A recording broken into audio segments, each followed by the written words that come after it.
Hola a todos, bueno pues ya estamos aquí de nuevo y en este vídeo vamos a dar un segundo concepto que también ya introdujimos en clase y que hicimos con la formulación de una pregunta problema, como ya sabéis que es habitual en las clases que yo os he dado. En este caso eran dos preguntas, que era ¿por qué no vemos en la oscuridad? Y por qué el cielo es azul. Estas preguntas, como ya sabéis, teníais que darles respuesta mediante una actividad de indagación y bueno, pues con los contenidos que hemos dado en el tema, pues seguro que tenéis de sobra información, más lo que indaguéis por internet, en cualquier libro de texto, en cualquier página web científica, tenéis de sobra para responder a estas preguntas. Como introducción a este tema está muy bien el poder ver un vídeo que nosotros no pudimos ver por falta de tiempo y por falta de medios. Ya sabéis que estos días han estado los proyectores un poco regular, pues está muy bien el que introduzcamos el tema con este vídeo porque es muy clarificador. En este vídeo explican, bueno, pues explican el fenómeno de la luz como onda, concebida como una onda.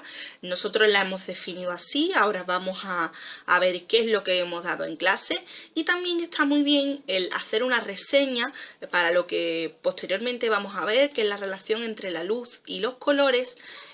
Hacer la experiencia del disco de Newton, que ya lo habéis hecho con motivo de la Semana de la Ciencia en el cole. Nosotros empezamos la clase definiendo la luz como una onda transversal y electromagnética.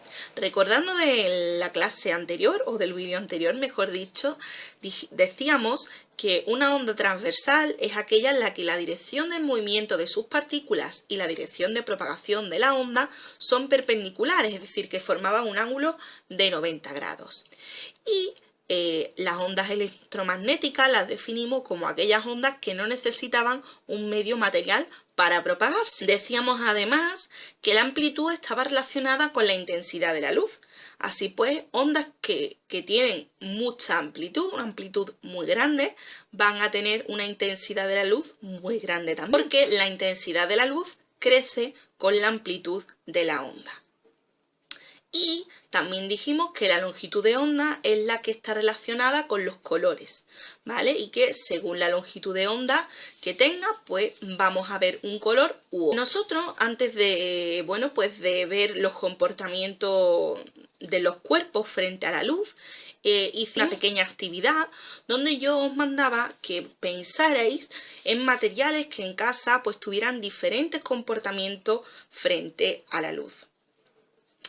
Un poquito ahí de controversia con respecto a este tema. Entonces lo que hicimos fue introducir primero el concepto al que yo quería llegar y después veremos que es muy fácil encontrar este tipo de materiales en todas partes de nuestra casa, del cole, de cualquier tipo de entorno con el que estemos muy familiarizados.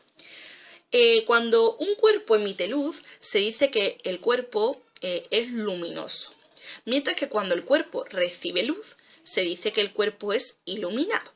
De tal forma que nosotros podemos decir que el Sol es un cuerpo luminoso y que cualquier objeto que reciba la luz es un cuerpo iluminado. Por ejemplo, mis gafas. Decíamos además que en función de cómo se comporten los materiales con respecto a la luz, es decir, si dejan pasar la luz o no, y si se distinguen imágenes a través de ellos, pues vamos a tener tres tipos de materiales. Tenemos los materiales transparentes, como mis gafas, que dejan pasar la luz y dejan también ver las imágenes a través de ellos. Prueba de ello es que podéis ver mis ojos. Teníamos también los materiales opacos, que son, por ejemplo, esta carcasa de móvil. Vosotros podéis ver la carcasa, pero no podéis ver que pase la luz a través de ella, ni tampoco podéis ver lo que hay detrás de ella, que es mi móvil, que también es dorado por dentro. Eso no lo podemos ver. Y un material translúcido es un material como, por ejemplo, esta parte, ¿vale? Esta parte deja pasar una parte de la luz, pero no podéis ver lo que hay detrás. Y detrás hay un sacapuntas. Eso no lo podemos ver. Pues esos son los tres tipos de materiales que existen en función de su comportamiento con la luz, que vamos a recapitular.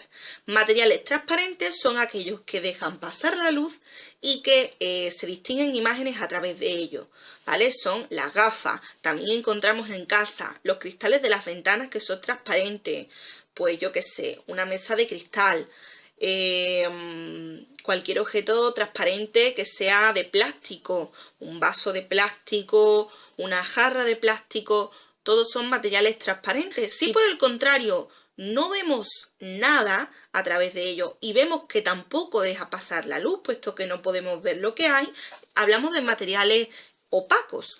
Hablábamos de persianas, hablábamos de, pues lo que yo os he dicho, esta funda del móvil, pero también, por ejemplo, este objeto es también opaco, yo no puedo ver el contenido de su interior.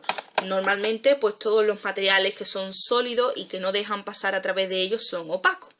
Y por último, los materiales translúcidos, que decíamos que dejaban pasar una parte de la luz, pero que no se distinguían las imágenes a través de ellos. Y encontrábamos pues en cristales enmerilados, mamparas de baño y en otros muchos objetos en los que no podemos ver las imágenes a través de ellos. Después de ver los tipos de materiales en función de cómo se comportan con respecto a la luz, os decía que es muy sencillo encontrar en nuestro entorno ejemplos de materiales transparentes, de materiales translúcidos y de materiales opacos, como habéis podido comprobar. Os animo a que penséis otros materiales y que los compartáis aquí con nosotros. Y acto seguido a esto, pues estuvimos viendo la formación de sombras. Con la formación de sombras también habéis tenido algunas dudas. No quiero que os queden dudas ni ningún tipo de cuestión sin resolver. La cuestión es muy simple. Una sombra se va a formar siempre que un rayo de luz vea que en su trayectoria se interpone un objeto opaco. La forma más clara de nosotros verlo es imaginar cuando estábamos en clase con el proyector encendido y yo ponía mi mano sobre la pantalla donde se proyectan las imágenes y veis perfectamente la sombra de mi mano. Es muy sencillo. Simplemente la trayectoria del haz de luz que sale del proyector se ve interrumpida por el objeto opaco, que en este caso es mi mano, y que genera pues una sombra que es, digamos, el contorno de ese objeto perfectamente nítido. Hablábamos de sombra. Lo que pasa que al haber diferentes tipos de fuentes de luz, es decir, podemos tener una fuente puntual, que decíamos que, por ejemplo, era como si fuera un rayo láser, que es un haz de luz puntual, un punto de luz, o bien también podemos tener fuentes de luz extensas, como por ejemplo el sol. Bueno, pues cuando tenemos una fuente de luz extensa, no solo se forma la sombra, que tiene contorno nítido y que es el contorno precisamente de ese objeto que se interpone en la trayectoria del rayo de luz, sino que aparece la penumbra, que es un contorno difuso, ¿vale?, alrededor de la sombra, que decíamos que no estaba muy claro. Eso es lo único que quiero que os quedéis de esto. Después pasábamos al fenómeno de los colores. Hablábamos de los colores y de cómo nosotros podíamos ver las cosas de colores. Decíamos que la luz blanca está formada por todos los colores. De hecho, hacía la comparación yo con el disco de Newton. Decíamos que el disco de Newton es, digamos, explicar el fenómeno, pero a la inversa. Nosotros decimos que un haz de luz blanca, un rayo de luz blanca, tiene la frecuencia, tiene las longitudes de onda de todos los colores, porque dijimos que la longitud de onda está relacionada con los colores. Bueno. Entonces tiene radiaciones de todas las longitudes de onda, de todos los colores, por tanto, y con el disco de Newton lo que hacíamos era a la inversa. Hacer como todos los colores, cuando se ponen en contacto y se giran, dan la luz blanca. Bueno, nosotros decíamos que podemos descomponer un rayo de luz blanca en todas las radiaciones que compone con un prisma, un objeto que decíamos que era como un triángulo que se puede comprar y que podemos ver cómo al hacer pasar un rayo de luz blanca lo divide en todos sus colores. Bueno, ¿por qué nosotros vemos los objetos de un determinado color? Decíamos que cuando incide la luz sobre un objeto, ¿vale?, este objeto absorbe radiaciones. ¿vale? Absorbe las longitudes de onda que ese objeto, por sus características, que dijimos que no íbamos a entrar en más detalle, absorbía. Y que había una longitud de onda que no absorbía y que, por tanto, era la que reflejaba. Y vamos a ver posteriormente el fenómeno de la reflexión, pero ya ahí lo incluíamos o lo anticipábamos. Esa radiación que refleja, porque no absorbe, sino que devuelve hacia afuera, no la quiere, es del color con el que nosotros nos vemos. Y esa radiación es la que llega a nuestros ojos y nuestro cerebro interpreta como ese color.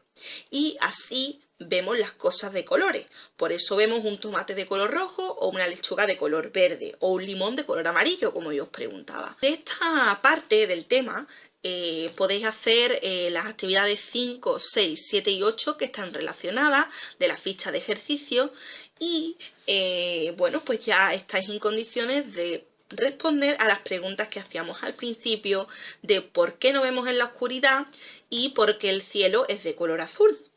Y para terminar el concepto, pues hacíamos un recordatorio de aquellas imágenes que nosotros veíamos en el cuestionario de ideas previas, que eran una bombilla y un sol juntos de la manita, y decíamos, ¿en qué se parece un sol a una bombilla?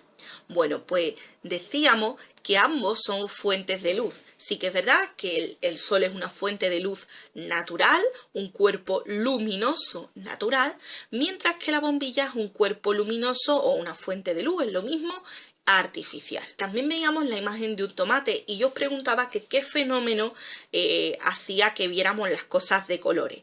Y la respuesta a esta pregunta pues no era más que la luz, o más bien la reflexión de la luz.